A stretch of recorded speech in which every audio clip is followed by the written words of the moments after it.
This is a KHEL special report with Lucifer Hellstorm. Good morning, America. This is Lucifer Hellstorm. Today we'll be starting the first part of our three-part series, Hellbound.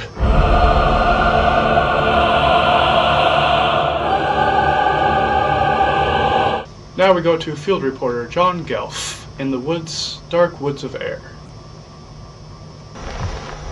Thank you, Lucifer.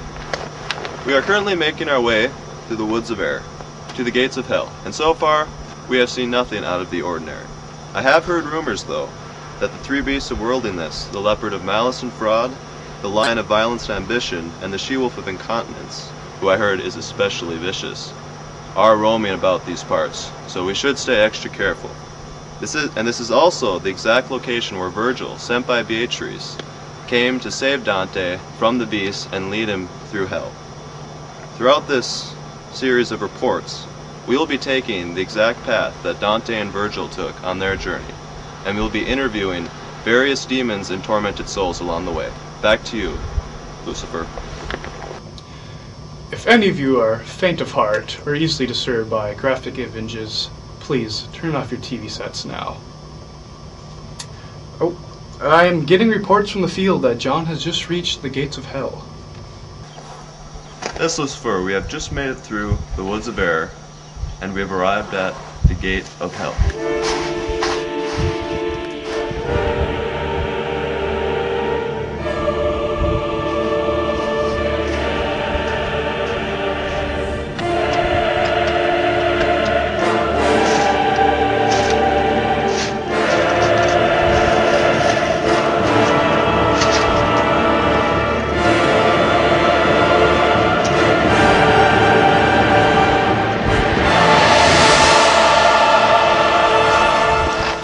We have arrived in the vestibule, and we'll make our way to the river Acheron, where we'll make the final step to our official entrance in hell.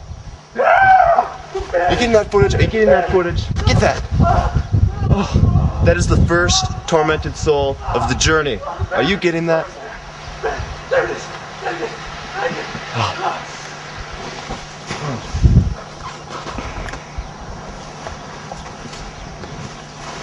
That soul was an opportunist, one that is neither in heaven or hell, which is the vestibule. Since they never chose sides, they are eternally unclassified in the afterlife, and their eternal punishment? They pursue an ever-shifting white banner. You heard him screaming that. And they can never catch it, just as they pursued in life the ever-shifting illusion of their own advantage.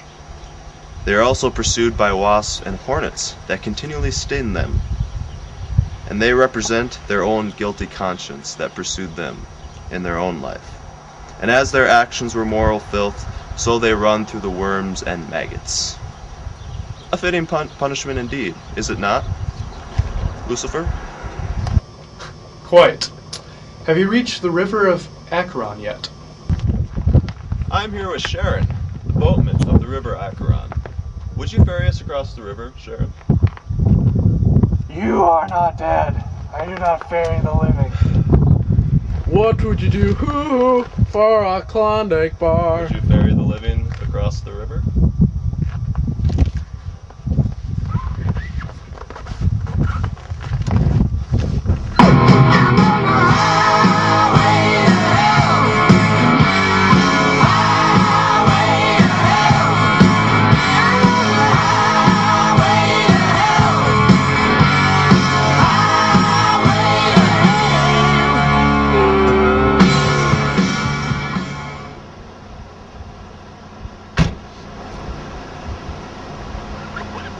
Thanks for the ride, Sharon.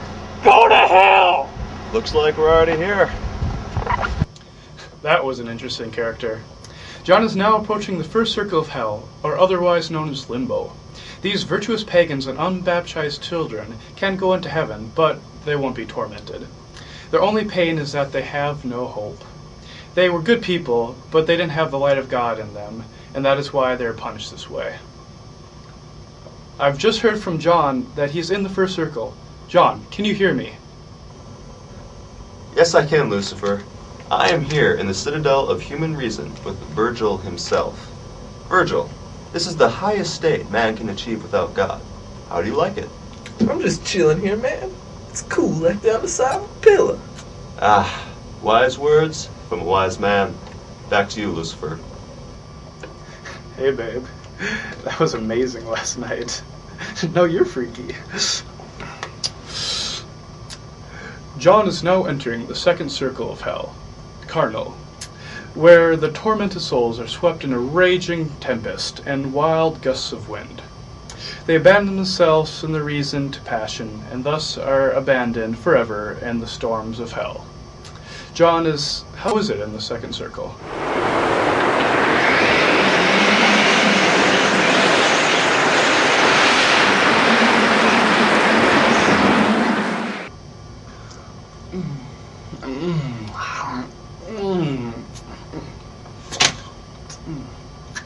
Obviously, we're having some technical difficulties.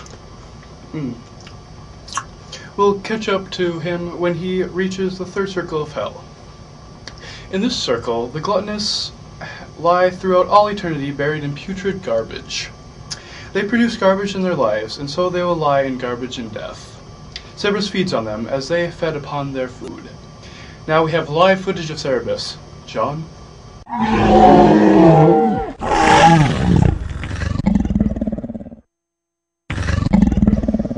This dog is very large and frightening, to tell you the truth.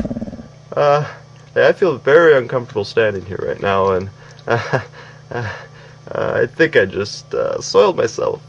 Back to you, Lucifer. Oh, pretty money. You're not going anywhere, are you? No, you're not. No, you're not. John is now entering the fourth circle of hell. Here are the hoarders and wasters who fight against each other for all eternity. John? Behind me are the mobs of hoarders and wasters, fighting each other with rocks and boulders. In life they lacked all moderation, by thinking of nothing but money. Thus now, they fight each other with the very dead waste they slaughter each other with. How brutal. Oh, brutal indeed.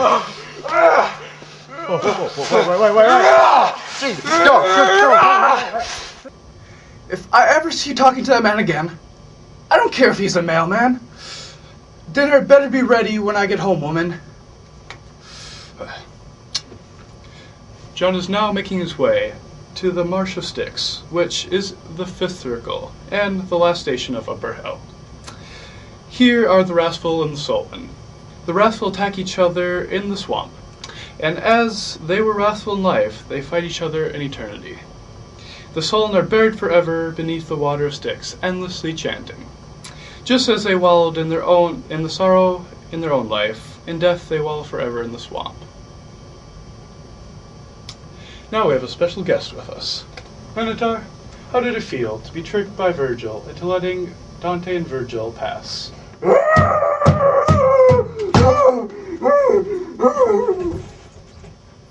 Understandable. They are now approaching the capital of hell, Dis, the city of fallen angels. I see that the gate is now shut. John, what are you going to do about that? Well, Lucifer, I have a little help from above. I am standing here with the heavenly messenger who opened the iron gates of Dis for Dante and Virgil. Would you be so kind as to do the same for us? Si, senor.